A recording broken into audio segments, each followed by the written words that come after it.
name is Abigail, and on this channel I talk about books and things that I'm passionate about. And for this video, I use books to count down from 10 to 1 to celebrate the new year. So, when I started plotting and planning this video, I knew that there was going to be some titles that were chosen simply because they had the number in the title. Sure, there were some that I was actually interested in reading, and some I found an interest in reading, but I knew that there was going to be a handful, if not half or more, of these titles that I was only picking up simply because they had the number that I needed in the title. I used Goodreads, Fabled, Storygraph, Pagebound, places like this, book tracking apps to find these books. I selected, in some cases I had multiple options, in some cases I had 0 options but 1. So I selected what I thought of the number I was going to like best, and I ended up with these 10. So I will now send you back into time to when I began. Now there is going to be some bouncing back and forth in this vlog. I think I started in the middle and then kind of bounced around a little bit. I ended up towards the end actually counting down a little bit, but for the most part I was bouncing around. My hair is going to be different in some clips. There's changes that are going to be noticed, times, seasons passing, things like that, because I actually started this video back in like June or July or something like that, maybe, or I think maybe July, could be August, I'm not sure. But my point is that I will now send you back into time and we will start counting down from 10 to celebrate 2026. 10! So I'm looking at you and you're looking at me, and one of us went to Tampa this weekend and started a book and only listened on audio on the way up and on the way back, and a little bit during parts of the trip that I didn't want to participate in, like roller coasters that made me sick. Was it you or me? It was me. So 10 things that never happened. I am probably, I'd say maybe a little over halfway through, and I'm really enjoying it. What I think is really interesting is that I'm currently reading this in December, and this book actually takes place in December. There's many references to Christmas. They're like decorating Christmas trees and stuff. So let me tell you about the premise. So basically, and I hope that I've done this for every book because I'm reading these out of order. So this guy, he is the boss of like a Bed Bath and Beyond type of place, but it sells like furniture. So like IKEA, but Bed Bath and Beyond. So it's like bedroom and bathroom furniture. And he is the manager of a store, but this store is failing. So he's like, come down to London. Okay.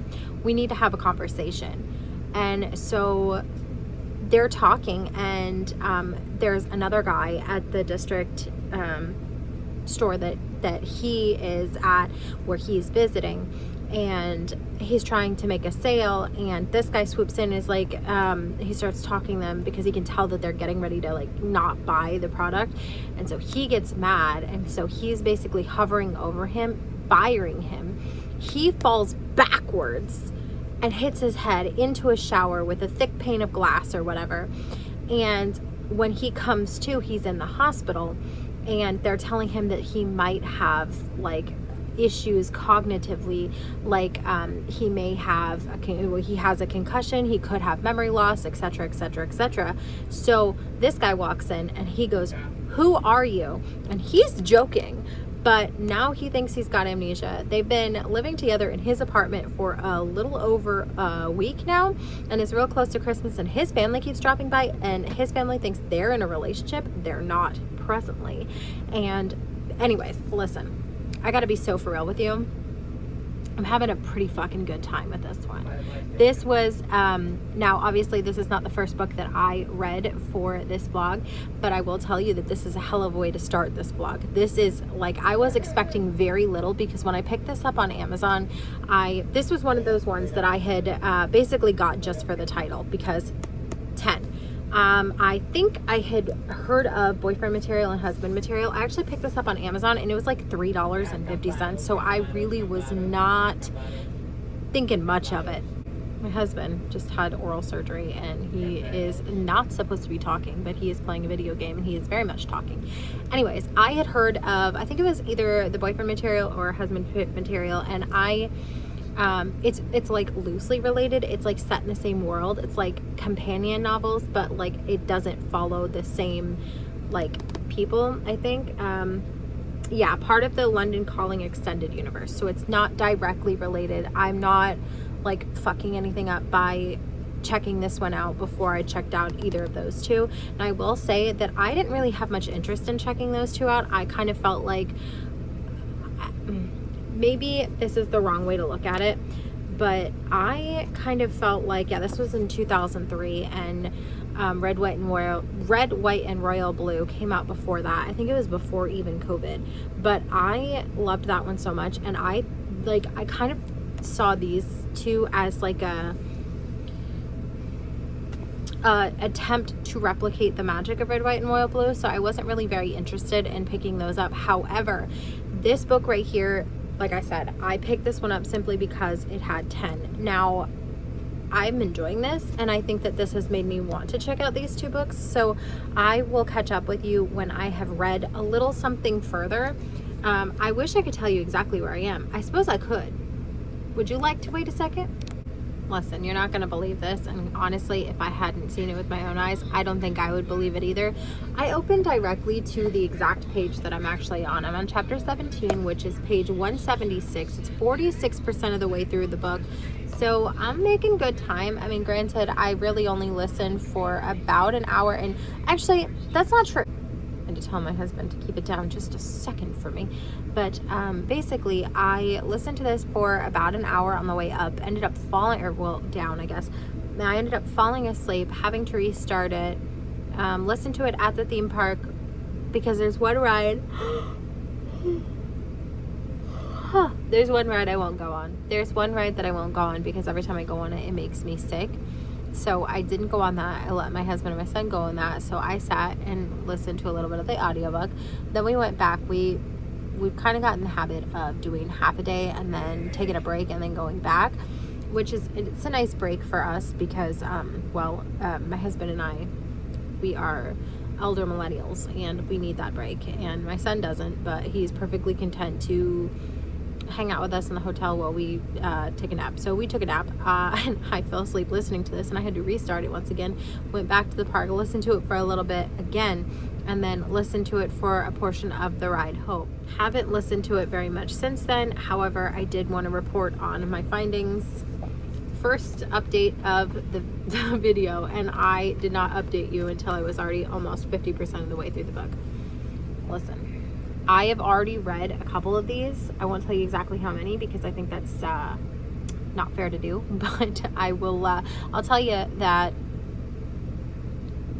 this is probably not the only one that this happens, but I did vlog one really well. So far, I've vlogged one like really, really well.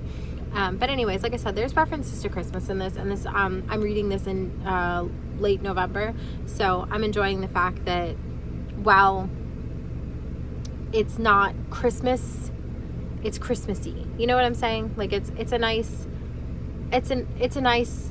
break to be able to read something that is both Christmassy and not Christmassy at the same time, if that makes sense. Like it's perfect for this time of year, but also like I'm reading so much Christmas shit right now, it's not even funny. So anyways, I'm having fun. That's all you need to know. This was one of those books that, like, you're obviously rooting for the main character, even though he's done a terrible thing in making his boss believe that he has amnesia and then them falling in love. Like, it's obviously terrible, but you root for him and you want it to work out for him, even though he's done a bad thing. And then you start wondering, like, am I the problem? Is it me? Am I the drama? But it was really good and it made me laugh. So 4 stars. 9. So I'm sure I mentioned I'm reading a little bit out of order, but this video so far for me has been hit after hit. I knew I was gonna like this book and I was right. And now I can't wait for the next one. There's 3 out right now. God, look at these sprayed edges. So good. So this is about, oh God, what's her name? what is her name? Oh my God, what's her name? Oh, Trista. She is going to be his surrogate because he's gone through the traditional surrogacy route and they keep denying him because he's a single man. And she is technically overweight. Apparently there's a 200-pound limit to be able to be a surrogate. So she can't be a surrogate, and all of the surrogates that he has interviewed have been passed on. So his niece decides that she's going to find the surrogate, and that's when she finds Trista. And I am like 30% of the way through, and it's so fun to me because the very first thing that it says is help wanted, grumpy mountain man seeks baby mama. Job is an incubator position only. Surrogate must be impervious to grunting as a form of communication and noisy brotherly neighbors. Rustic mountain range housing available upon request, which forced proximity. It's so good. And like he's taking care of her. He's like bringing her breakfast, and oh my God, it is just so good. I wasn't sure if I was gonna like this because it's like a baby is the whole point of it, and sometimes that doesn't work for me, but I really like this. And they have not been intimate. They have used other methods with which to become with child. So there's been no sex in this, and I am intrigued to see, well, obviously it's a romance, so I'm sure that they'll end up together, but I'm interested to see like the intimacy when she's already growing his baby. I don't know. I'm looking forward to it.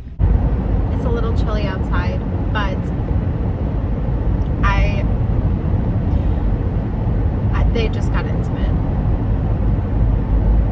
This is crazy. Like, arguably she's already pregnant with his baby, so it's like it's not that crazy, but it's crazy. Like, I don't know, it was good. It's also Teddy Hamilton narrating the audiobook, so that's always a good time for me personally. But I just remembered that I wanted to say that I think it's really cute how every chapter starts with like 14 weeks pregnant, 14 animals on the mountain, 4. I think that's so cute because it as the number of weeks pregnant she has climbed, so will the number of animals on the mountain that our main male character cannot stand.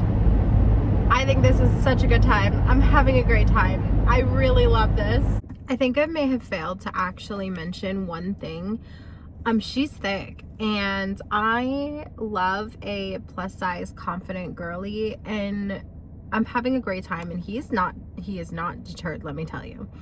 And I don't know, I'm just, oh God, it's Teddy Hamilton, so what's not to love? But also, like, I don't know, it's just, this is exactly what I needed right now, because I have been reading a lot of same back to back since October. And like, I mean, I read a lot of vampires, demons, witches, stuff like that, and it's like this is like Megan Quinn level funny. And if you didn't know, earlier this year I discovered one of my new favorite authors, Megan Quinn. I knew she existed, but this was the first book that I had read of hers, and let me tell you, bitch, it is hilarious. It's called Just for the Summer. No, yes, Till Summer Do Us Part. It's called Till Summer Do Us Part, and it was so good, so funny, amazing, 10 out of 10. And Amy Dawes, the author of this Matchmaking Mountain series, hilarious. I finished it. Oh my God, I really loved it. The story was so good. The humor was so good. Teddy Hamilton is so good. Like, no notes. 4.5 stars. So I guess I would, it's not a perfect book, but it's damn close. I really loved it, and I can't wait to get into the next one. 8! So first of all, good morning. I started reading 8 Perfect Murders by Peter Swanson, and I was aware of who Peter Swanson was prior to picking up this book. I thought that maybe I had read 1 or 2. Turns out I've actually read 3 of Peter Swanson's books. I read Every Vow You Break. I forgot the other 2. Before She Knew Him and Her Every Fear. So I believe that I kind of parted ways with Peter Swanson. I had read the one that was released in 2017, 2019, 2021, and now I'm going back and reading the one from 2020. And I think I kind of parted ways with Peter Swanson because I actually look back at all of my ratings, and every single book that I've ever read from him has been a 3-star. Now, why, Abigail, did you pick this book up if you don't believe that this is going to be a phenomenal book for you. Well, I needed something that said 8. I was a little familiar with his writing, so I felt like it wouldn't be a super stretch to get into it, and also because of the fact that I believe when it comes to Peter Swanson, you have a either like pretty like meh opinion about him, or you have a lower opinion about him. And the majority of the people that I've seen talk about this book rate it at least a 3.5. Average rating is 3.6. I needed something that said 8. I had heard things that were positive about this book, that they said it was creative, and so far I'm approximately 25% of the way through this book, and I have to say that I agree. So the premise of this book is that our narrator, our main character, he owns a bookstore, or at least co-owns a bookstore, and in this bookstore he sells mystery thrillers. And one day a detective comes to the bookstore and says, hey, you put out a blog post talking about the 8 perfect murders.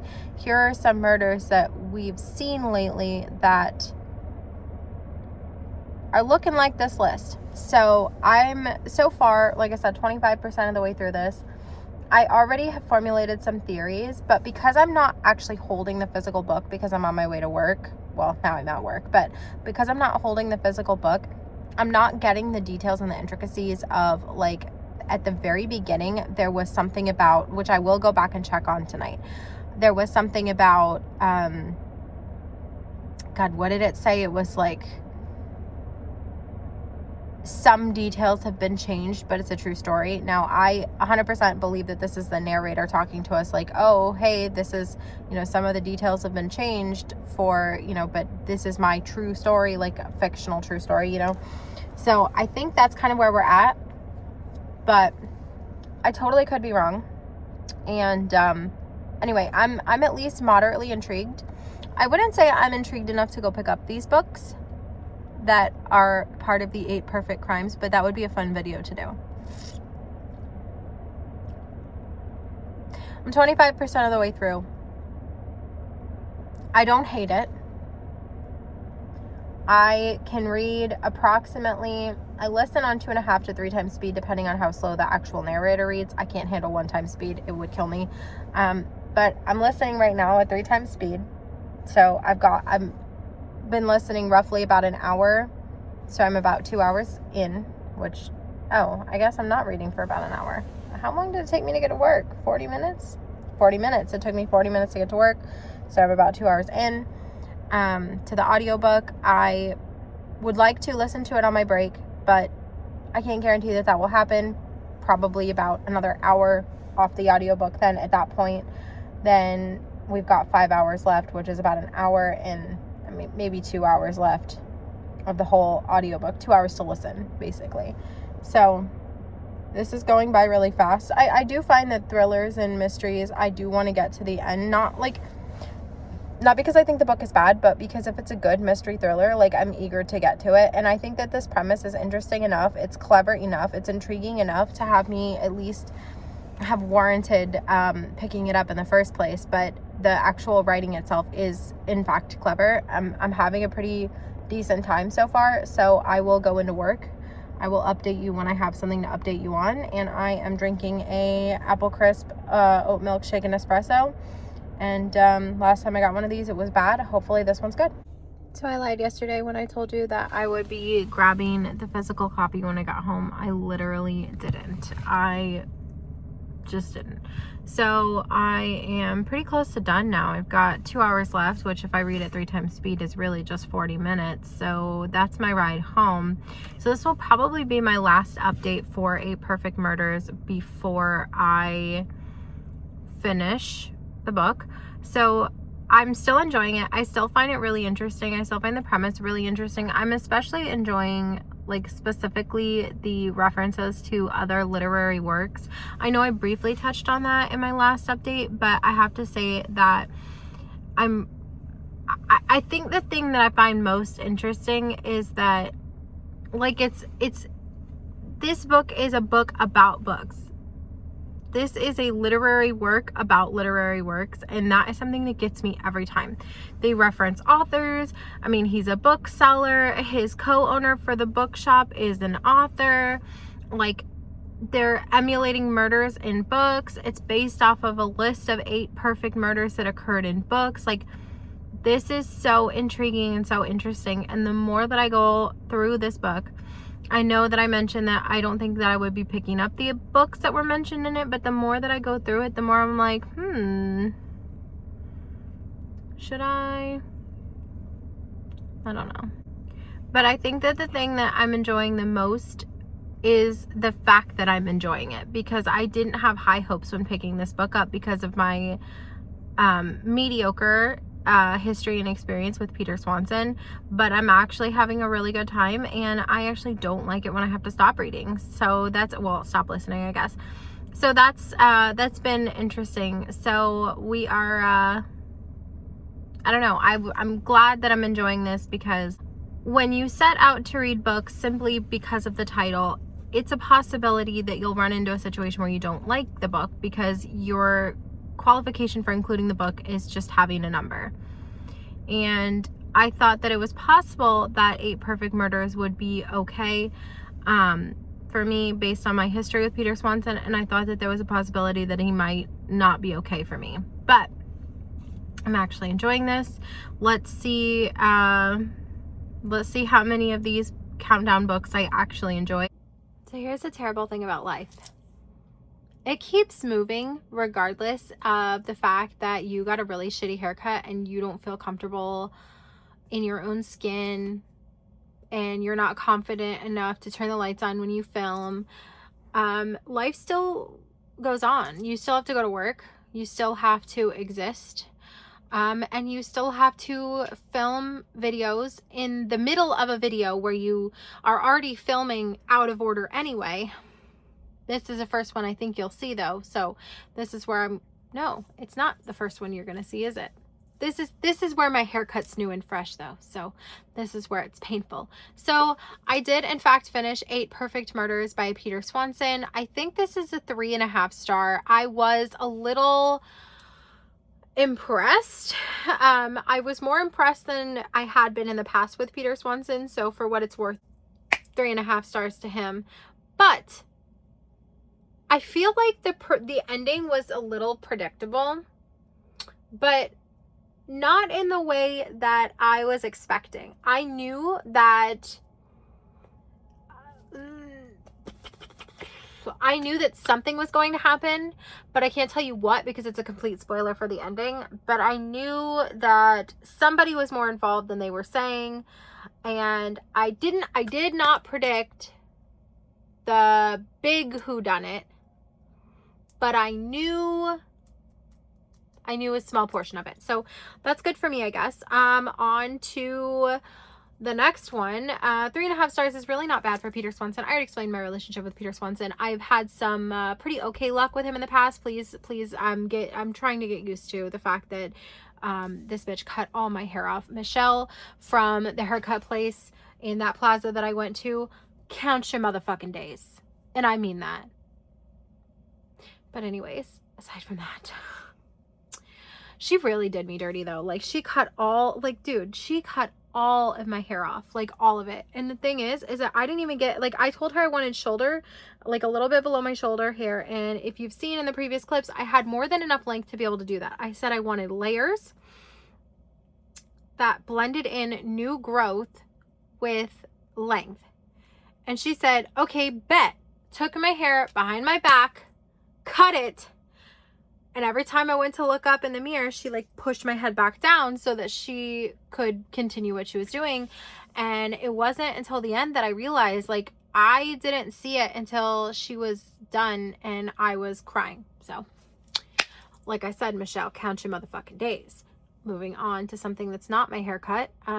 Maybe in this video, obviously in this video, you will see it jump back and forth in time because I happen to know that I did in fact film the start of this book with long hair, and I did in fact end it with no fucking hair. But I believe 10 and 9 have not been filmed yet, so you're going to see short hair for that. It's going to be very confusing for you because you're going to go short hair, long hair, short hair, long hair, short hair, short hair. So it's fine. Everything's fine. I don't want to dye at all. It's fine. Don't even worry about it. Don't worry about me. I'm fine. Michelle is not. Well, she won't be. I'm serious. But anyways, I'm trying. Okay. I washed my hair and I hate it a lot. And I put some products in it and I still hate it a lot. But I'm going to have to get used to it because it is my hair. This wasn't a very good book update. And I'm sorry, but today is Wednesday and I got my hair cut on Monday night. This shit is fresh. The pain is fresh. 3.5 stars. 7. Would you believe me if I said I one-shotted this? I literally read this in a fucking day. I ran through this. I didn't have time to think. Once again, Teddy Hamilton narrated it, which always going to be a good time for me. So in this one, we have our main character, Calder, who is another one of are they the Harris brothers? No, Fletcher brothers. And this is Dakota, and Dakota is recently divorced. Once again, she's thick, and we love that. And so Calder is living on Fletcher Mountain, and you have Dakota, who is recently divorced. They end up going to the previous main character's wedding, which is Trista and, oh God, I forgot his brother's name, but they go to their wedding and it's forced proximity. They have to sleep in the same hotel room. I mean, I wish that I had vlogged a little bit more. Also, there's a cat. Love that. It's the cat from the first book. I want to go back and read the companion, what started this whole series. I really loved this. Once again, Teddy Hamilton narrated it. I love this so much. I want to start the next one. Like, I am not joking. I want to go read the next one right now. I want to put a pause on my countdown and my Christmas crap, and I want to immediately hop into the third book. Now, the fourth one comes out in May, so I do have to wait a little bit of a time. And that one is Everly. Everly is the niece of Max, who is the main character in another series. And she's the niece of all of the Fletcher brothers, and she's matchmaking. She is the one who found Trista, the surrogate, in the first one, and she is the one who's kind of like pushed Calder and Dakota together. And then the fourth book is Everly's book, so I'm really excited about that. I have no notes. Look, Amy Dawes and Megan Quinn can do no wrong in my eyes. Their writing is so funny. It's so, like, yes, it gets put at us in some unrealistic scenarios and things that are really convenient, but it's so funny. Like, even the main character of one of the previous companion novels, she's an author, and it gets brought up how, like, oh, enemies to lovers, and that's what this is. And it's like, it hits a nail on the head, but not in a way that's egregious. It's just so funny. It's so funny. I love the Mountain Matchmaker Men, whatever this series is. I love it. Amy Dawes, I will look for more books by Amy Dawes. I have found 2 standout authors for me this year, Megan Quinn and Amy Dawes. These are new to me authors, and their books are romance, but they're fucking hysterical. And a book that contains a little smut, but also makes me laugh is a good fucking time. And I had a good fucking time. 6. So I started the Atlas 6, and I don't know how far into it I am. I could probably look. Maybe I should. Hey, you know what? That would be a great idea, Abigail. Why don't you get the actual numbers of where you are in the book? So I am approximately 129 pages. I'd say about maybe about a third of the way through this book. I have to tell you, I do like it, but I wet my face and then I completely dried it by taking that time to look for where I was. But here's my thoughts. If I'm being completely honest, this book is hurting my heart because I don't want to read it. And when I say I don't want to read it, it sounds like it's a book problem. It's a completely me problem. Ultimately, I started it when I was in a really good headspace, and now I'm not in a good headspace. I am not in a good headspace at all. And if you watched the entirety of this video, I bet you can guess why. It has something to do with my appearance. But I mean, it's the thing is that this is fresh to me, and it sucks because I started this book when I was driving over to get my driver's license picture taken. I took a really, really, really, really good driver's license picture. Really good. Like, I mean, best I've ever taken. And I was feeling really good about myself. Like really good about myself. I had taken my last driver's license picture and I thought it was good at the time, but I've made some really good changes in my life, and it resulted in a significant difference in that photo versus the photo that I took this past week when I went to get my driver's license photo taken. And that was Thursday. And then on Monday, I decided I wanted to cut some layers into my hair. And she cut my hair off. And I mentioned it when I talked about 8, and I'm sure that I probably mentioned it for other parts and probably will continue to mention it, but this is a really big thing in my life right now. It's really bad for me, like mentally, emotionally. I am not okay, and I understand that this is just a haircut, and I understand that hair grows back, and I understand that, you know, it's not that bad, and I understand that all of these things, but I started this on a really high, and I am in a third of the way through it in a really low in my life. And it's such a jarring experience because I picked this book up when I was so, like, I was on top of the fucking world. Like, I felt so good. I have recently, within the last year, I've lost some weight.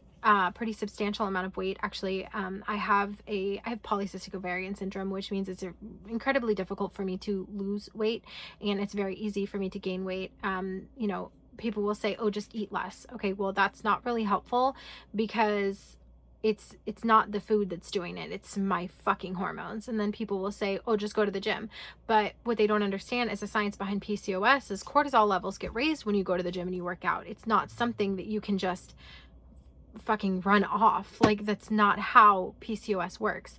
And so I balanced my hormones, and I've been making healthier choices, and I've been getting active, and I've been doing all of these things, but it all stems from balancing my hormones. And so I balanced my hormones, and I have lost a decent amount of weight. So I took my driver's license picture, and I was so slim in the face. Like, I look really good. Like, I have a ways to go until I'm happy with everything, but and this is the first time I've talked about this on this channel, so this is incredibly vulnerable for me, so please bear with me as I deal with the fact that I have to tell this to the internet and deal with my short hair in the process. So I started this book, I got my driver's license photo taken, highest of all highs, and that was Thursday of last week. And on Monday, I decided, like I said, I wanted to get layers. I wanted to get some layers cut into my hair. I had more than enough length to be able to have those layers and keep length. And she just fucking chopped it all off. And so I started this book on a high, and I'm a third of the way through it in a low, very low. And so if you don't see me read this book for a while, if I bounce around a little bit, that's why. It's just really difficult for me to reckon with the fact that when I started this book, I was really in a different place mentally, emotionally, and I crawled out of a really dark depression fairly recently as I've slowly gained more confidence with my weight loss and just like my job. Things are going well in my professional life. Things are going well in just my life in general. I'm making strides for positive things. And when I took that driver's license photo, it was like a cherry on top. And now I am just like 6 feet deep. Like, I feel so low. Like, I don't want to read a book. I don't want to do anything. I don't want to film. I don't want to film in the light. I'm filming in the dark. Now, maybe as I bounce around a little bit, as I read other things, as I come back to this one, we're probably going to bounce around in tones, in moods, in lighting, in hair. But for right now, I need to set this one aside because I can't read it. But I will tell you that my thoughts as of Thursday, Friday and Saturday when I was listening to it on Libby and flipping through when I could. I was enjoying it. I think the premise is really neat. So basically we have these 6 individuals who they're magical in some way, and we open the book with 2 of them actually graduating from the same school, and they're enemies, and like not like enemies to lovers kind of enemies, maybe who's to say, but they're like enemies, like they're co-valedictorians, like they're really intelligent people, and they're just excellent at like everything. And so this guy comes and he wants to recruit them to go to the school, and his name is Atlas, which is why we have the Atlas 6, because he's only got 5 spots, so they're going to have to compete against each other and 4 more people to see who will be the 5. But these are the Atlas 6, and we are getting perspective from all of the characters. So we have the 2 characters that we opened on, and I don't remember their names because it's been like 3 days since I read this book or listened to it. But we have it says, each decade, only the 6 most uniquely talented magicians are selected to earn a place in the Alexandrian Society, the foremost secret society in the world. The chosen will secure a life of power and prestige beyond their wildest dreams, but at what cost? And so there's 6 of them, and they're really great, and some of them are trained and some of them are untrained. And so I was enjoying this, but unfortunately I do have to close the book for now. This is not a permanent DNF. This is a life DNF. I am fully aware that this haircut is not my haircut is not the end of the world, and life is still turning, and everything is still happening around me, and I'm still going to work, and I still have to do all the things that I normally have to do. Nothing stops just because I've gotten a shitty haircut. But it feels like my momentum has stopped, and it feels like my progress has stopped, and it feels like all self-confidence that I was slowly building over the last year has stopped. And so I'm in a place where I don't want to, and that's difficult to reckon with, because 5 days ago I was happy. So I will see you in the next clip, but it won't be right now. Today is Christmas, and I am starting back up. I started the Atlas 6 via audio last night and restarted it, I should say. And I'm feeling better about it. And now I'm just sitting here in my new reading pillow, listening to it. And I could fall asleep. I absolutely could take a little itty bitty nap right now. Peek behind the curtain here. This is my 2026 planner. So you can see that we are really getting it close, cutting it real close to the wire here. Can I get the last couple books read?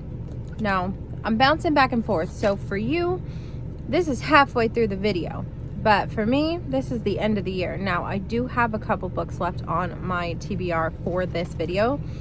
It's not 6 through 1, thank God, but I do have 6 and then 2 more. So it is crunch time. I'm gonna finish listening to this one today.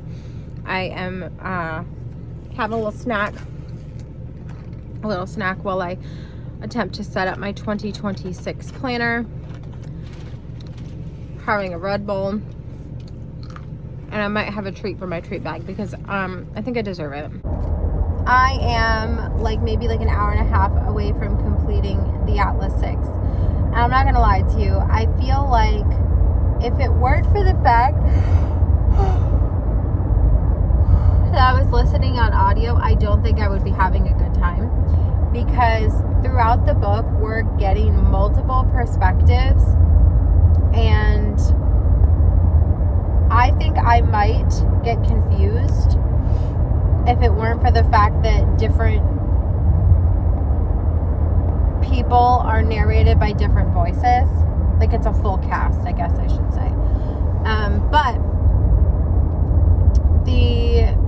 it's like a school. They're initiates, and so 6 of them get chosen to compete, but only 5 of them are selected. So somebody does not get selected, and we just learned how that is the case. I don't know what I was expecting, but I don't believe that it was this. I'm not turned off by the book, like by the roads that we've taken to get here. It's not like that. I guess I would just say that it's a choice. It's a choice. Not, I don't know. I guess I don't know how else we would have gotten here. I don't know how else we would have chosen from the 6, which become the 5. I'm not sure that I know really how I would have chosen, if not for the way we've chosen. And I'm trying not to spoil it here. But I think my biggest sort of complaint about this is probably that even though I'm listening and I'm having an easier time because the different characters are narrated and voiced by different people, I'm still having a difficult time differentiating between the women because the men sound significantly different, but the women still kind of have similar voice tones. I do know the difference based on their powers, which I do find really interesting, like the magic system here and like the way that you're not, like, it's not like what would be a good descriptor? It's not like Harry Potter where everyone is capable of the same type of magic. It's more like, I don't know. I feel like there's something that I've listened to or read recently that their magic is different. Like, so one of them is an illusionist, one of them is a naturalist, kind of stuff like that, where their abilities are not the same. There's a couple that have the same ability, but all of them are not the same ability. So you don't have like 6 illusionists, if that makes sense. They all have different sort of powers. So that's been cool. I think that if I had to stop the book right now and give it a rating, 1 through 5, I think right now it would be like a 3.5, 4. I'm not really invested enough to pick up the second book in this moment, and I wonder if it's because I paused this book for a significant amount of time while I was grieving the loss of my hair. It's getting better. You can't really see it because I am sitting in the dark driving home right now, so you can't really tell what I'm working with. But if I blow dry it when it's wet, it ends up being a little longer than if I use the curl products that I've been using. It's also growing back, I think, a little thicker. So I'm not going to say I'm grateful that that bitch cut all my hair off, but I am going to say that it's probably not the worst thing that happened to me this year. Actually, it might be the worst thing that happened to me this year. Well, maybe not. No, it's not the worst thing. I thought of something worse. So I don't really know what happened, but I woke up last night, well, in the middle of the night, 3 a.m., throwing up, and I continued to throw up off and on throughout the early morning. So as you can imagine, not very much reading got done. I don't feel bad. Like, I don't have a cold. I don't have any other symptoms other than I was puking. So I slept through most of the day. Unfortunately, I do have work tomorrow, so I'm gonna have to get my life together anyway.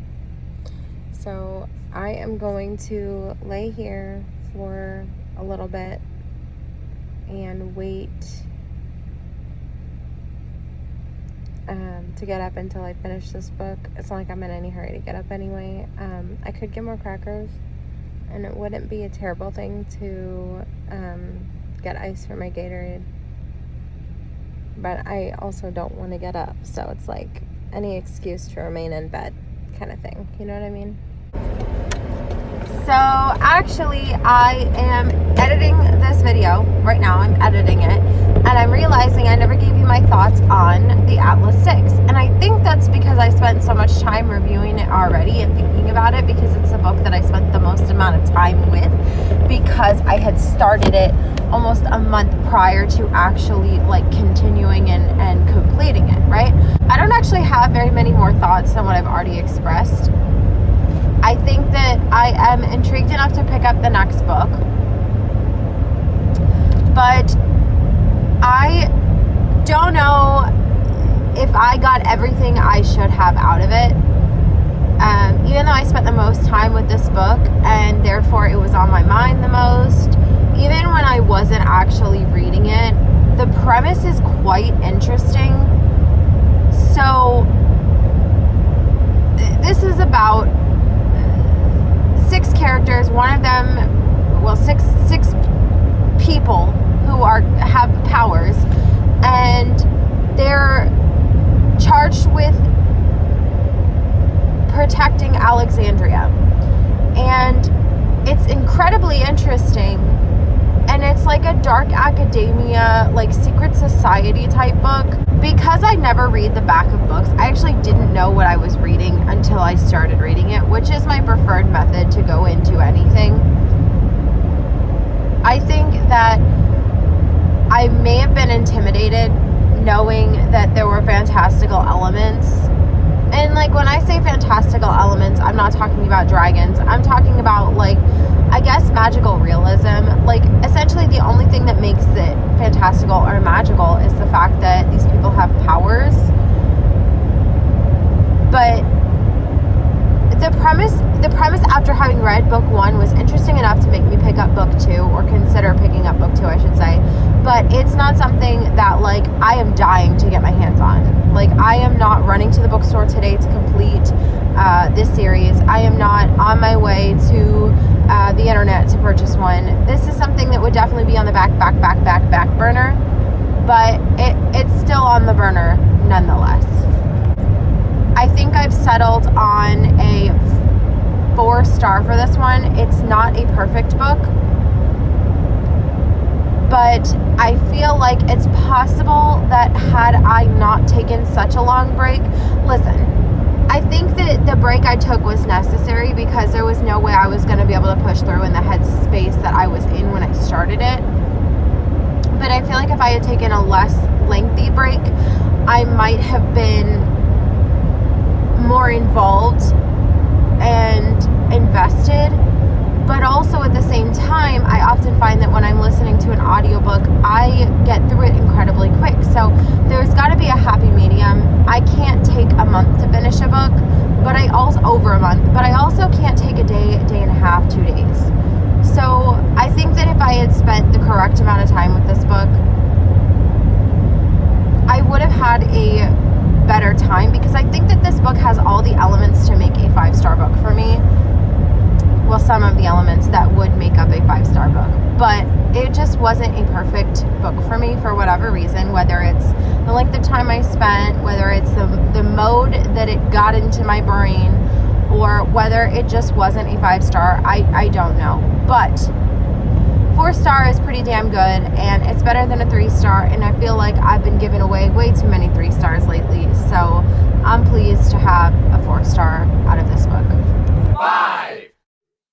When I was first planning this book and going through to see if it was even possible to count down in books, this is one of the first books that I thought of. It's been one that I have wanted to read for quite some time. I just never picked it up. I never put it in my cart. I never bought it. I never purchased it, but I finally have it in my hands, and I'm so excited to finally be able to read this one. It is 276 pages, and it is a YA, so I do believe I should be able to make at least some progress tonight. Probably about halfway would be my goal, I'd say. I would settle for like 1:30. I'm hoping to get done in the next 2 hours before bed. If I get through more, that's great. And I'm hoping to be able to finish the rest tomorrow and knock this out in 2 days. If I had started this earlier in the day, I have no doubt in my mind that this would have been one book in one day. But either way, I'm really excited to read 5 Feet Apart. by Rachel Lippincott with Micah Daughtry and Tobias Laconis. And I think that once I finish reading it, I will watch the movie maybe. I think that would be fun.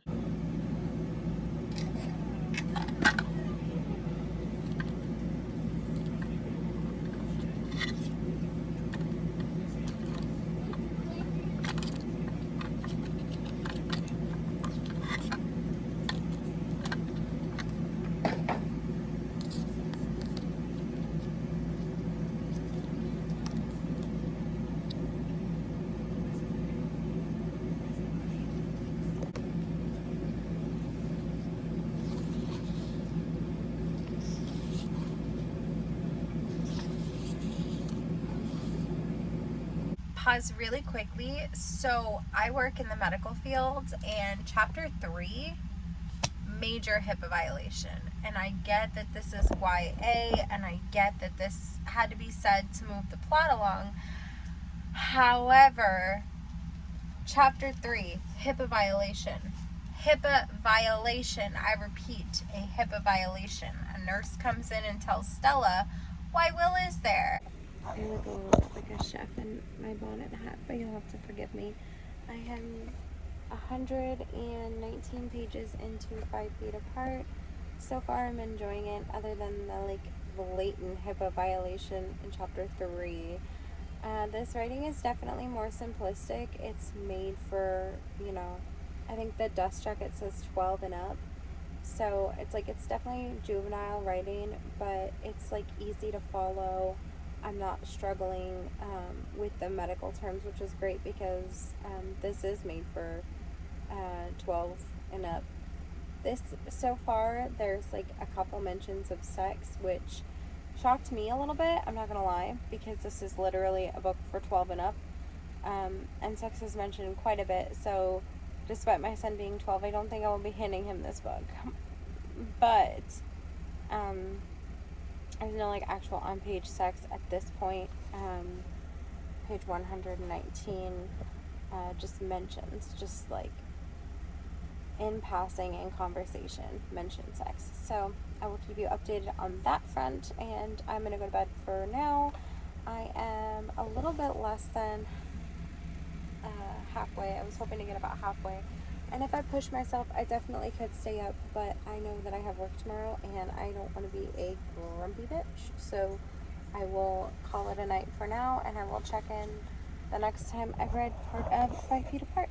I am on page 194 of this book. I'm trying to be quiet because it is 9:30 at night. I had to stop myself from reading any further. It is probably closer to 9:45 now, but I have, see, the whole book is 276 pages, I believe. So I really don't have that much left. Yeah, 276, and I'm on page 195, so I've got 80 pages left, so I should finish this tomorrow. Now, I did think that I was going to finish this yesterday, but I came home and I basically crashed out. This is I was telling my sister last night, I was explaining this, and she was like, "Oh, so it's our fault, fault in our stars." And I was like, "Yeah, it's kind of giving me those vibes, but instead of obviously cancer, it's cystic fibrosis." No, those aren't spoilers. Me being over 2/3 of the way through this book, there's been a couple parts where, being completely fully transparent with you, there's been a couple parts where I've kind of had a little bit of a feeling here or there. I haven't full on cried, but I felt my throat being thick. Do you know what I mean? That's a sign that I could cry. I don't know about normal people, but for me, that is a sign that I could cry. I think that this is shaping up to be at minimum a 4-star read. Our main characters have met, they have discussed death. That is death is not necessarily something that's triggering for me, but and I wouldn't say it's mortality either that bothers me, but I think it's just kids, like kids being sick, kids dying. I have a child of my own, and stuff like this really does affect me. I knew that I had a risk of that going in, so I can't sit here and feign ignorance, and I won't. Um, I read The Fault in Our Stars when, God, I think I was like 20 years old, give or take. Um, and that did a number on me. When I saw it in the theaters, I sobbed. Like this one particular line of um, from The Fault in Our Stars, I sobbed in the theater, and when I read it, and when I think about it, I sob too, because now I think that at this point, most people have either seen or read The Fault in Our Stars, and so it's not really a spoiler if I say it. But I will give a spoiler warning. Go ahead and mute me for about 10 seconds. But it's the part where Hazel is like in and out of consciousness, and she says, um, she can hear her mom say, "I won't be a mother anymore," because Hazel is an only child. And I think about that a lot because I only have one child, and God, I can't even fathom. Like, I don't even want to think about it. It hurts in a way that only a mother can understand. Like the thought of something happening to your child. And when I read that book, so I got pregnant when I was 18, and I read that book before I had turned 21. So my son was 2 years old, and that just fucking broke my soul. And then, of course, the hype surrounding that book, movie came out shortly after. And I did make my husband go with me, and we sat in the theaters, and I just fucking sobbed. That line, I can handle every other part of that book and every other part of that movie, but that line just cuts me deep. And in this book, once again, I feel like it's possible that the majority of people who have any interest in reading and or seeing it, with the exception of me, who's wanted to read it but hasn't gotten around to it yet, I'm once again spoiler alert for about 10 seconds. Mute me. Her sister has already passed away, and her sister was the one without cystic fibrosis, and so she was supposed to live. And um, Stella, when you're ill, I guess when you're a kid and you're ill, you're terminally ill, you think about mortality a lot. And she's spent so many years like thinking about how her parents would be okay because at least they would have Abby. And Abby passed away, and now Stella knows that she's dying, and she has to contemplate her mortality, and her parents have to be with 0 kids because Abby died tragically and Stella died from cystic fibrosis. Eventually, she hasn't died yet, but you just it just it kills me. It really does. It hurts me in a way that I don't often feel like this. I don't often get affected this way by books, and especially with it being YA, I guess I shouldn't have been surprised knowing the heaviness of the topic that the book was about, but it still cuts, and I'm happy about it. I didn't want this to be just a number. You know what I mean? I didn't want it to be just checking something off for a video. This this book, I have wanted to read it for a while, and this is the best way I could fit it in, and it's like the perfect way to fit it in. And so, given that it gives me this much emotion and this much feeling, and it reminds me of The Fault in Our Stars, which honestly, I hate to say it, but the Fault in Our Stars might be a top book of my entire life that I think about all the time still. And so the fact that this is even like ringing those same bells, a YA book that has been on my TBR for years, 2018. Presently, it is 2025 when I'm reading this. So 7 years I've known about this book, and I'm just now getting to read it for this video. I'm just grateful that this book has given me any feelings, and I'm grateful that this is not just checking off a number. Well, if you've read this book, you know it probably wasn't a good choice to read this book at 6:45 in the morning for 10 minutes prior to getting ready to go into work after you did your makeup. Because I just got to, I'm sure, God, I hope this is the only sad part, but I got to one of the sad parts, and it took quite a bit out of me not to cry. So, sound quality in this clip is going to be terrible, but while I was at work, I finished 5 Feet Apart on my lunch break in a room full of people. Grateful I did not cry, I did not sob, none of the sorts. So that was good. This is just the paperback or the dust jacket, because the hardcover is on my shelf already waiting for me to put this back on it.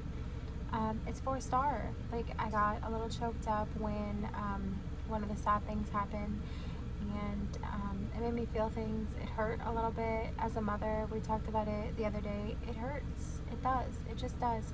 And a YA book made me feel something. Made my cold, dead heart feel something. So, 4 stars.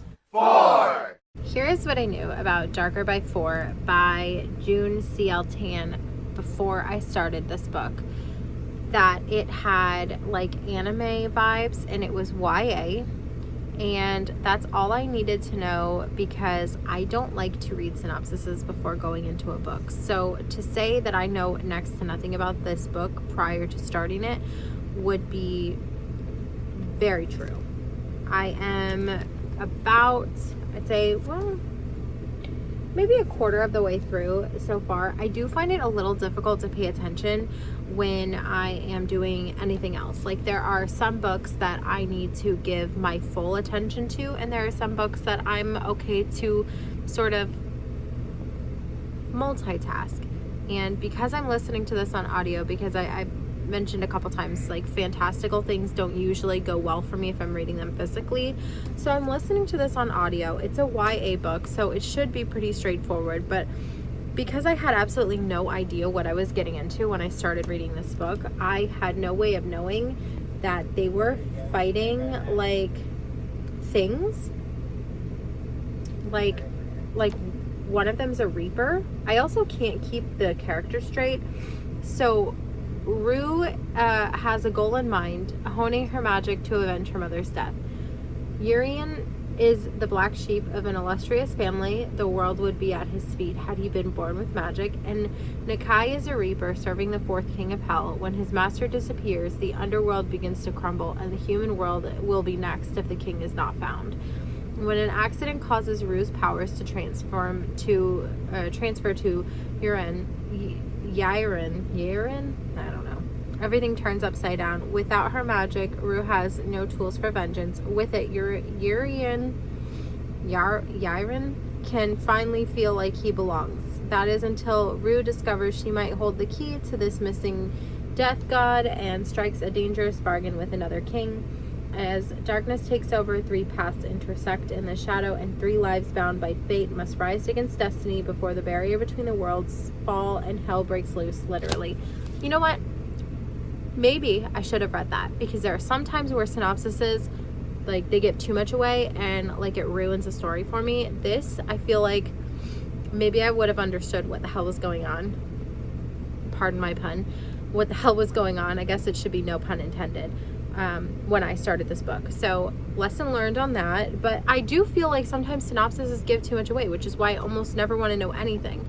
I'm not having a bad time, but I think this would make a great TV show for my husband to watch, and not necessarily something that I would ordinarily pick up. This was definitely one of those ones that I picked up simply because it had the number in the title. This was not one that I had on my radar.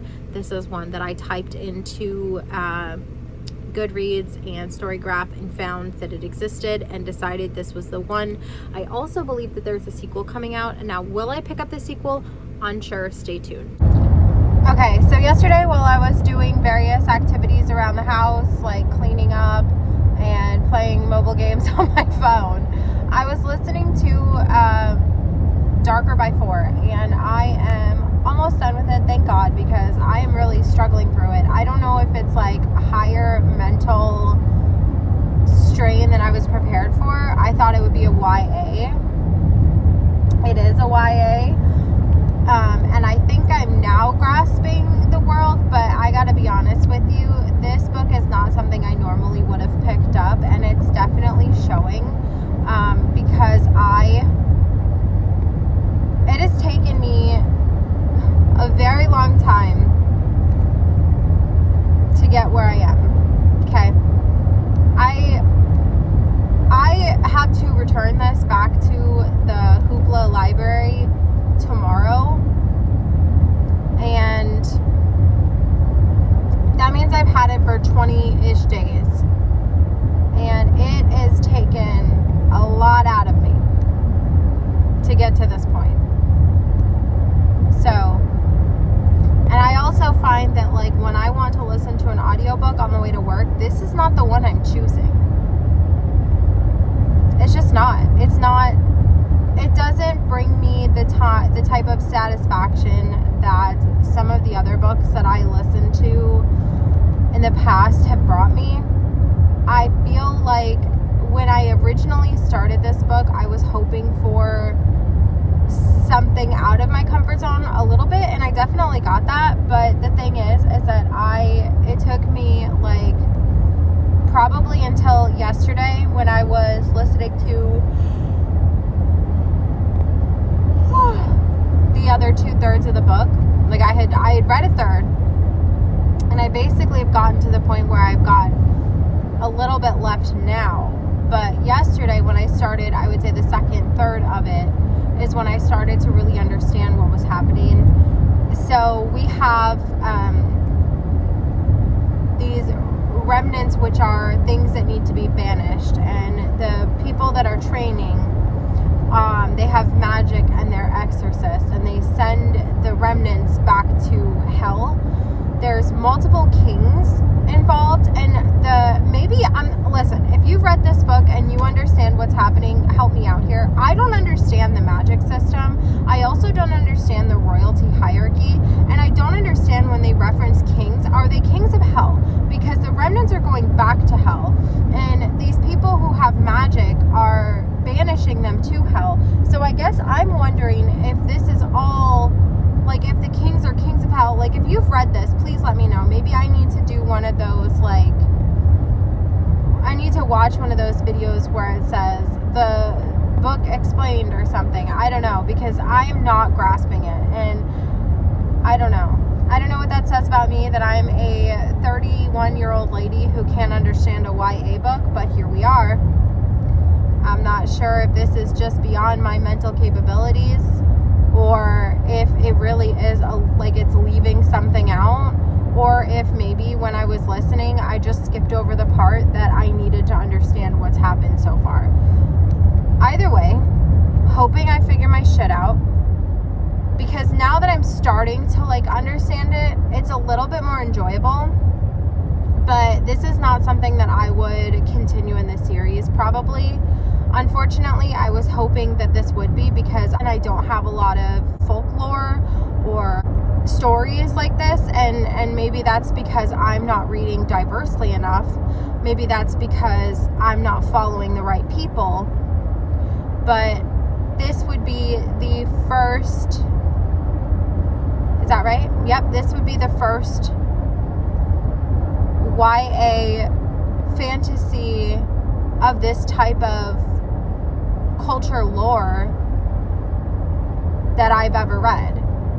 And maybe that's because I'm a 31-year-old lady and this is not geared towards me. But even so, like, I didn't pick up some of the popular ones from the recent years. Like, I think that Priory on the Orange Tree is, or Poppy War, I think, I might be wrong, but I thought those were Chinese based, but those are very high fantasy. And when I read, I don't want to escape into a world more complicated than my own. I can't believe that I admitted that. I want to have a good time, not a hard time, okay? I'm here for a good time, not a long time.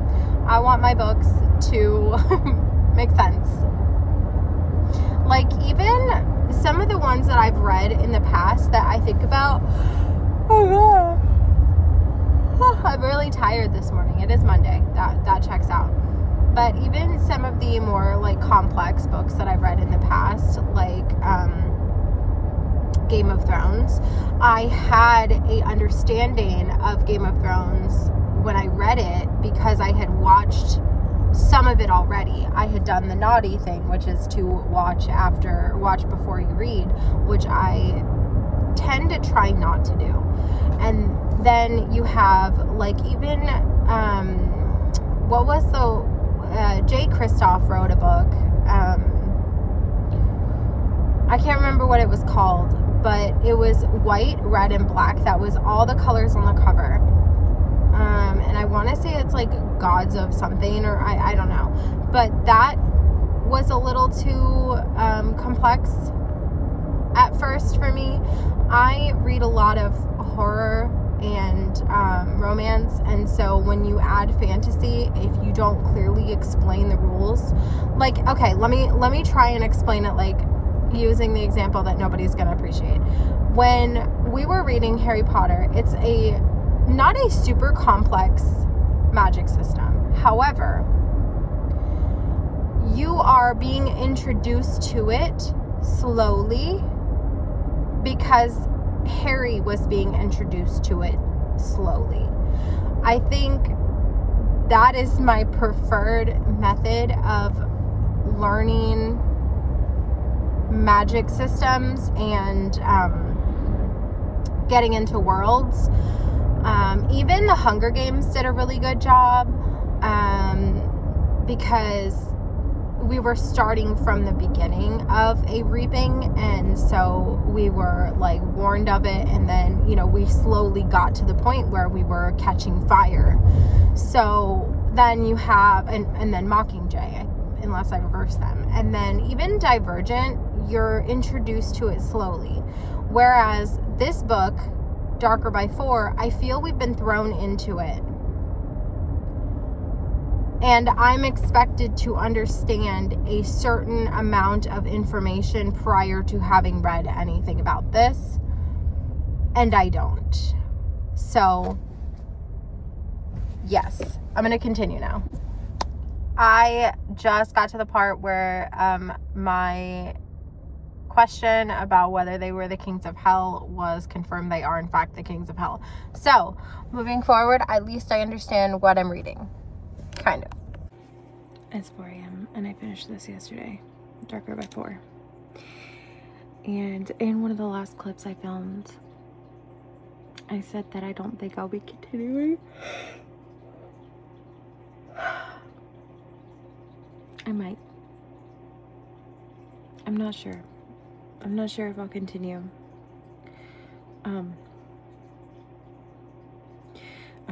I'm intrigued enough to at least pick up the second book, or at least put it in my, like, to read, but I'm not in a hurry to buy it or read it. Ultimately, I had a decent time.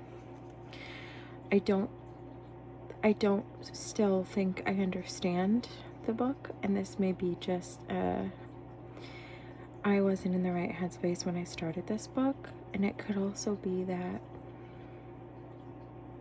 I was listening on audio and that may have ruined it. I'm not sure, but I'm hoping that I can read a couple reviews and maybe understand what the fuck I read. 3 stars. 3. So I went to sleep with my makeup on, and so now I look like a raccoon. Really classy. It's 4 a.m. Only thing I wanted to tell you is that I started this yesterday. This being the hold on. I started this yesterday, and so far we've got her pulling up, and she basically, to avoid a elk, she hits a deer. a tree. And I can't really tell them apart because I'm listening on audio. But one of them is very angry.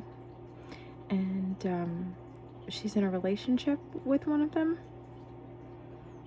And now she's in a relationship with all of them. I just realized I never told you my rating on 3 Swedish Mountain Men. I'm going with 3 stars. It was a good for what it was. Yeah, 3 stars. That seems right. That seems pretty fair.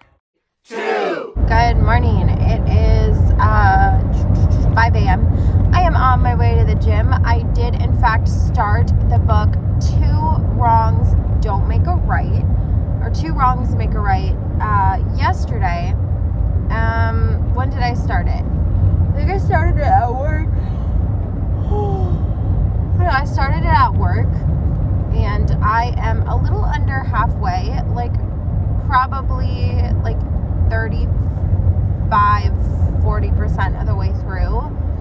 And this book is about B. And B has a twin sister, and her twin sister's name I've forgotten. But her twin sister just got engaged to a man named Jean-Claude. Jean-Claude is roommates with our other main character, and his name is James. And James, like I said, James and Jean-Claude are roommates, and our main character and her twin sister, I think, are roommates. I believe that I'm correct in this, but Jean-Claude and the twin sister just got engaged, and Jean-Claude feels like James would be a good match for Beatrice, and the twin sister feels like Beatrice would be a good match for James. However, upon their first interaction, it didn't go well. I think she threw something at him by accident. Like, no. It was, she splashed him with champagne. And so, understandably so, he was a little perturbed. So he was like, oh, this, that's crazy work. Because I am fairly certain that, so she mentions that she is autistic and neurodivergent. And I'm fairly certain that he has something going on. I don't want to diagnose him, and I don't want to assume, but he is fairly straight-laced, and I believe we are meant to at least ascertain that he is either OCD or at least incredibly specific in the way that he lives. His shirts are never out of order. He's a very organized individual. His last partner was incredibly organized, and he said that she was a good match for him despite her the rest of her flaws. So I am led to believe that he is either at least OCD or potentially, possibly, if he's not OCD, if that's the wrong diagnosis that I just gave him, I apologize. But I feel like he's either OCD or at least incredibly specific. So that is I don't know. He's not been diagnosed, but she's on page mentioned that she is autistic and she's neurodivergent. So with her though, she is not organized. She's organized, but she's the kind of organized that's it all works out in the end. She is not on time. She is disheveled. She is me. I am her. Okay. She is last minute. All right. And even getting her shoes on is like a whole. She won't unlace the laces all the way, which is an incredibly me thing to do. I just shove my foot in my shoe without having untied the laces. And so anyways, long story short, she is discombobulated at best, and he is very combobulated all the time, just very straight-laced, very, very uptight. And so on their first meeting, when she accidentally throws champagne at him, obviously that doesn't go well, okay? Then they get trapped in a closet and they almost kiss, and Jean-Claude and the twin sister walk in on them almost kissing, and then we have this whole plot point where the twin sister and Jean-Claude pretend to set them up on a blind date, and they each give each other, like, they each give the other person the number of the person, you know what I'm saying. They give James Beatrice's number, and they give Beatrice James's number, but they save it under something else. They save it under their middle name. So Ben believes he is talking to Addie, and Addie believes that she is talking to Ben. They form a connection via text message, and when they meet up for their blind date, that is when they realize what has occurred.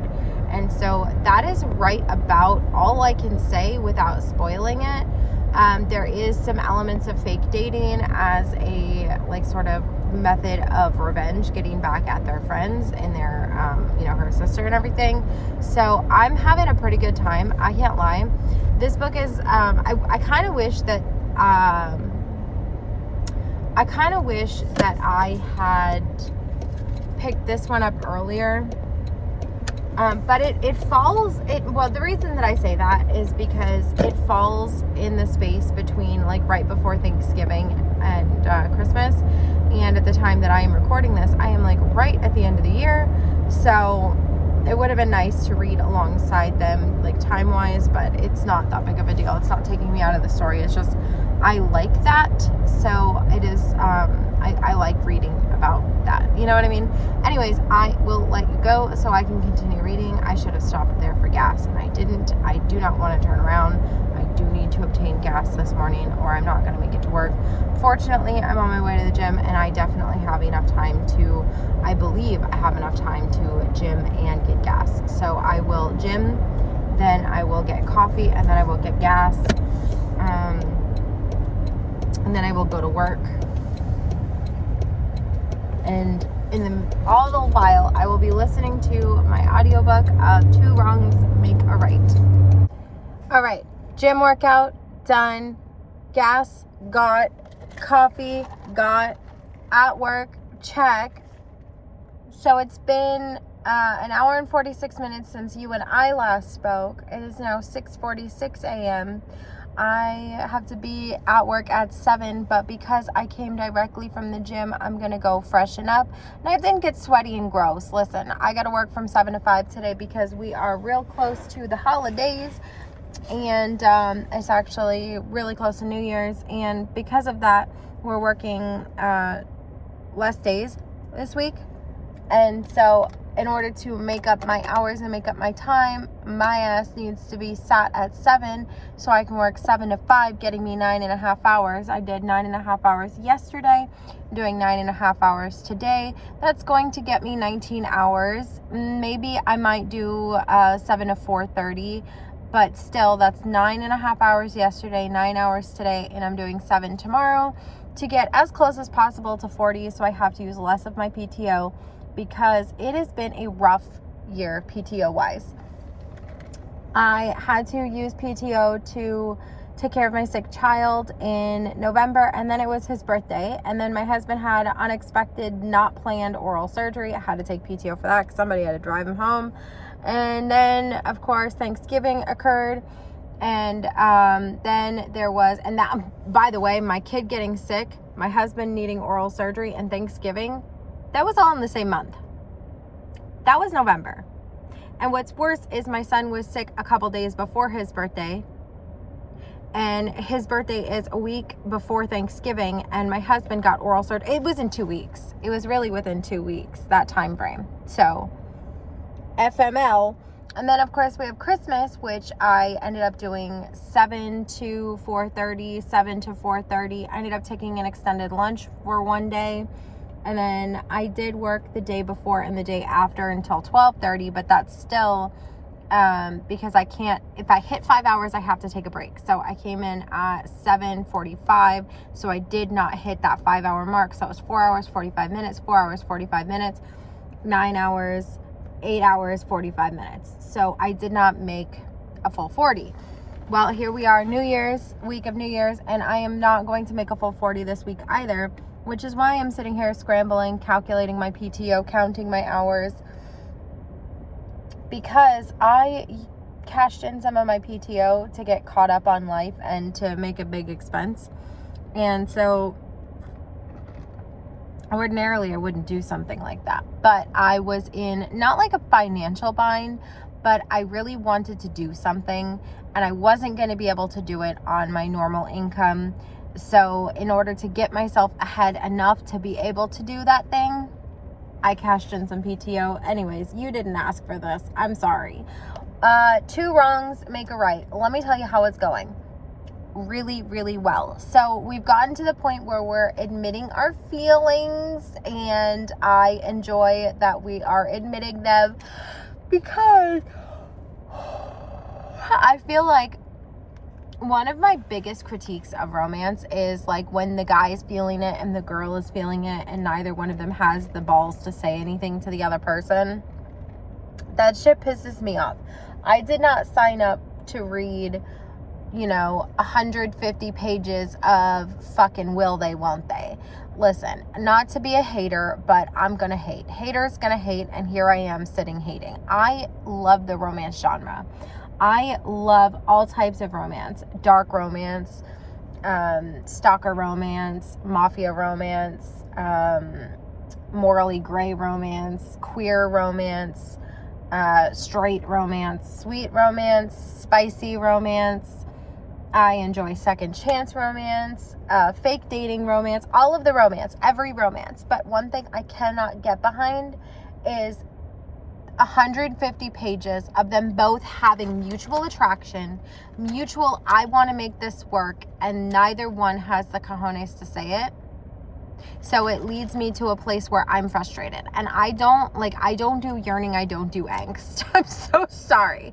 I have a really good friend who sits here and tells me, oh my God, the yearning, oh my God, the angst. I'm like, bitch, I want them to admit their feelings and smash immediately. Like maybe I like, love at first sight shit? I don't know. I don't like 150 pages of will they, won't they. It bothers me. I'm not gonna lie to you. The only thing that bothers me more than 150 pages of will they, won't they is a miscommunication that leads to a third act breakup. Those are my pet peeves. I could write the worst romance for myself so easily, because writing those things, it feels very tired, it feels very overdone, and it feels very, I'm sorry, quite frankly, lazy and easy. I'm sorry. It is so easy to come up with a miscommunication that leads to a third act breakup, and I feel it's so easy to write about will they, won't they. I think it's more difficult to write something that doesn't have those two elements. I think maybe I'm wrong. Maybe it's really difficult to write those things and I just don't have any experience with it, but I feel like I've seen it done so many times. Conceptually, my brain says if everyone is doing it, it must be easy. And if no one is doing it, it must be hard. So in my head, this is an incredibly easy trope. Incredibly easy. So I am finally to a point where they are no longer will they, won't they. And I'm pleased to say that it did not take 150 pages. It did not take very long. I like a little bit of will they, won't they, but not 6 hours of it. For the love of God, don't do that to me. And I'm pleased to say that this one didn't. So far, I have, let's see, how far do I have left?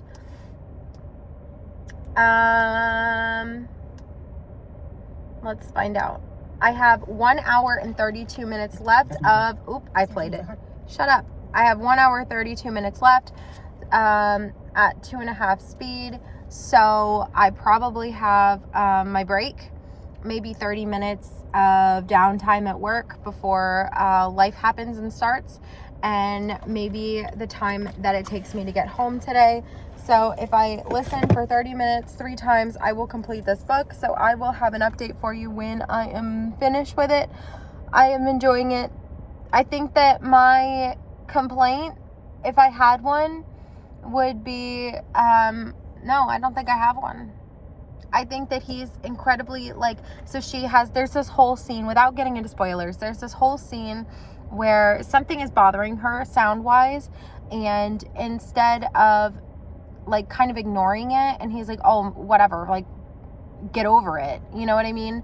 He goes to the person who's responsible for the sound, and it's like some kind of whale mating sound, and instead of, like, downplaying her inability to sit in the room if it was going to continue, he goes up to the person whose music it is at the place that they're at and says that it is inaccessible for everyone if it's going to play. And she's like, oh, you don't like my music?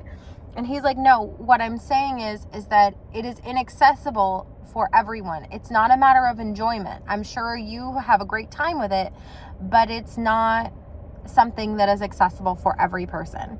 And so I'm really enjoying, like, him taking care of her in that way, specifically because I don't anyway get a lot of romances that are about an autistic or a neurodivergent character. So getting the nuances, like, because sometimes I get, like, overstimulated and I can't figure out what it is that's bothering me, so I just, like, lash out and freak out and tell everybody shut up. But instead of him downplaying her uncomfortability, he explains it in a way that is understandable for somebody who is neurotypical to protect his neurodivergent. Are we saying neurodivergent? Neuroatypical? I don't know what the correct vernacular is, but we're getting to see a side of him that allows for her to be herself and allows for other people to understand what is bothering her. And it gives him an additional, like, I don't know. This man, for me, is very sexy. Okay, I don't know what it is, but he's, like, I don't know. This man is so sexy to me. He, like, cares for her, like, mentally, emotionally, physically. Like, I don't know. This man is so sexy to me. Anyways, and him going up to the person playing the whale mating sound and saying, hey, listen, if it doesn't get turned off, it's not accessible to my girlfriend, we're gonna have to leave. To me, that was so sexy. Like, no notes. Thank you very much. Final thoughts for Two Wrongs Make a Right. I really enjoyed this book. I think this is a 3.5 star for me. Ultimately, this is not my favorite book that I've ever read. It does not compare to some of the ones that are on this list, and it definitely doesn't compare to some of my favorites of the year, but this is definitely a series I would come back to. I recently learned that Two Wrongs Make a Right is part of a series including two other books that I'm assuming have maybe some familiar characters. I would say maybe the sister and, maybe the two sisters, I would say probably. And I would have a pretty good time with that. 1. Good morning. I am on my way to the gym. I'm running late, so I'm actually gymming and then going to work. I'm not coming home today. Ordinarily this wouldn't work because I bring my son with me, but it does work today because I'm going alone. He is not with me right now. He's at my parents' house celebrating a late Christmas.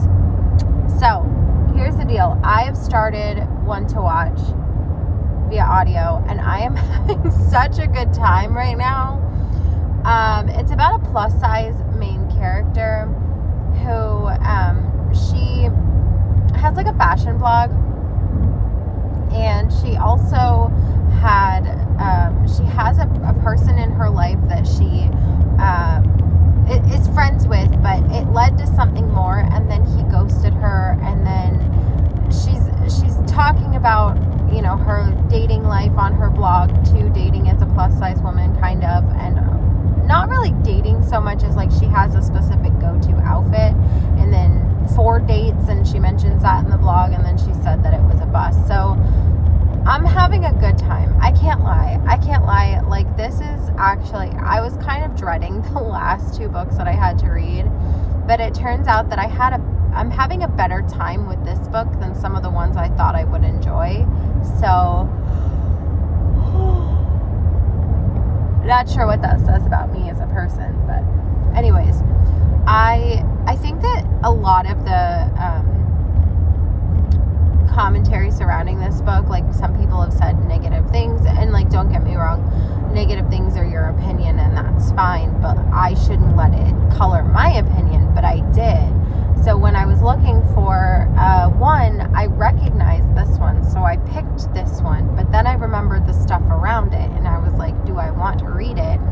But it's actually been in my Amazon cart for probably since it was published, and I just never pull the trigger. I never get it.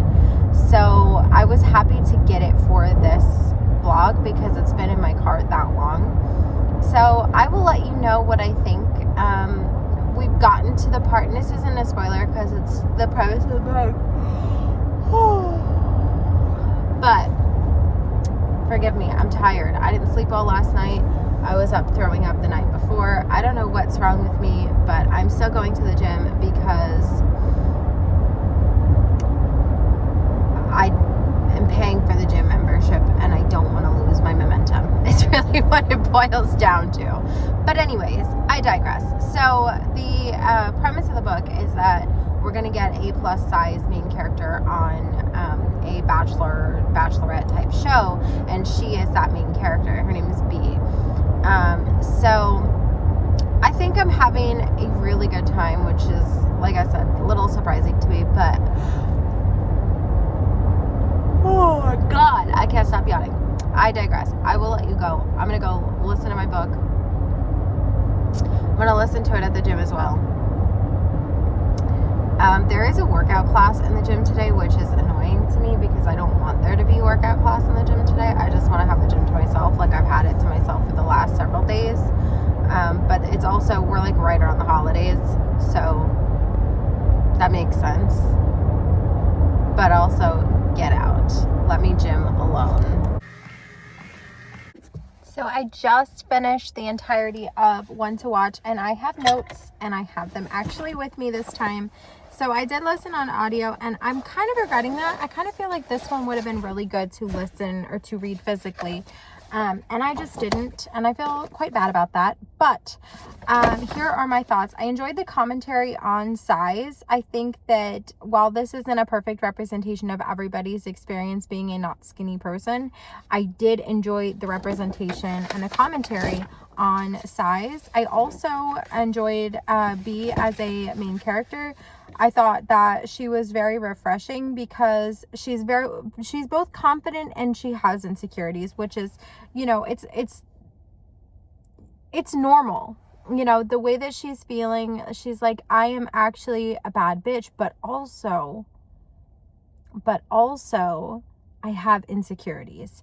And I think that is the perfect representation of somebody who is a real person. Let's see.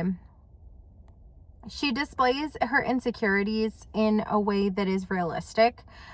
She is confident in who she is, but she's also aware of societal norms and surrounding fat on women versus men. Let's see, what else did I put? When the producers set things up to manipulate the situation, which we all knew was going to happen because reality is reality, right? So I didn't love that. I also didn't love when they were doing things purposefully to make B feel uncomfortable.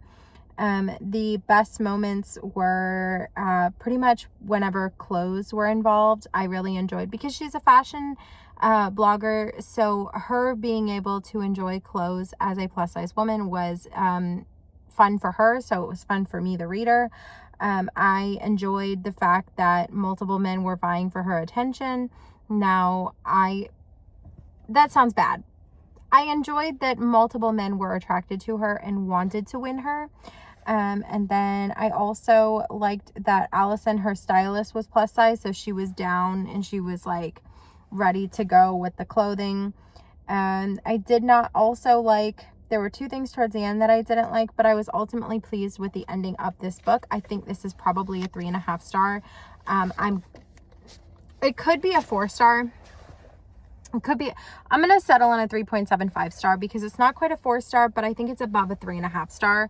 So I think 3.75 is the perfect landing spot for this book. I really enjoyed it. I enjoyed my time listening to it. I enjoyed everything about this book except for the things I was obviously meant not to enjoy.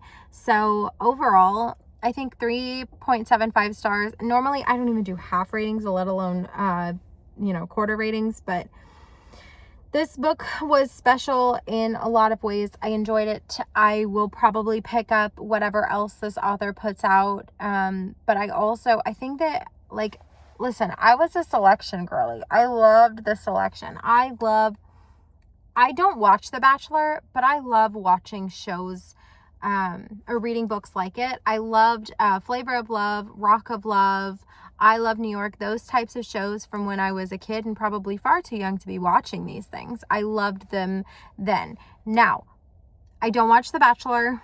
I don't watch like really any like love reality TV shows now, but I will absolutely read a book like that. So if you have any recommendations for a bachelorette type premise of a book, because now I've read The Selection, which is, from the male is the one who is, the prize. And now I've read one where the female is the prize. I'm not sure if I've read anything else in that same vein. Let me know in the comments down below if you have any recommendations for books like this, because I find that I really always enjoy it. I feel that I can watch the TV show kind of in my head. I can picture exactly how they would set books up or set scenes up like this. I really enjoy it. So if you have any recommendations, let me know in the comments down below.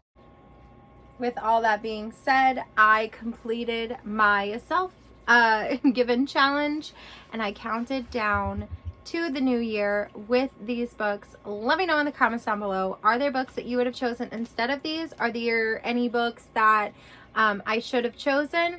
Let me know all the things in the comments down below. And with that, I will see you very soon for a new video as we are getting into 2026. I have already put out my 2026 goals and I've also put out my 2026 most anticipated. This is the final video of 2025, and with 2026 comes best and worst of 2025 and some other sort of 2025 recap style videos. And I have so much content planned for 2026 already, and I haven't even seen 2026 yet. So I will see you in 2026. Bye.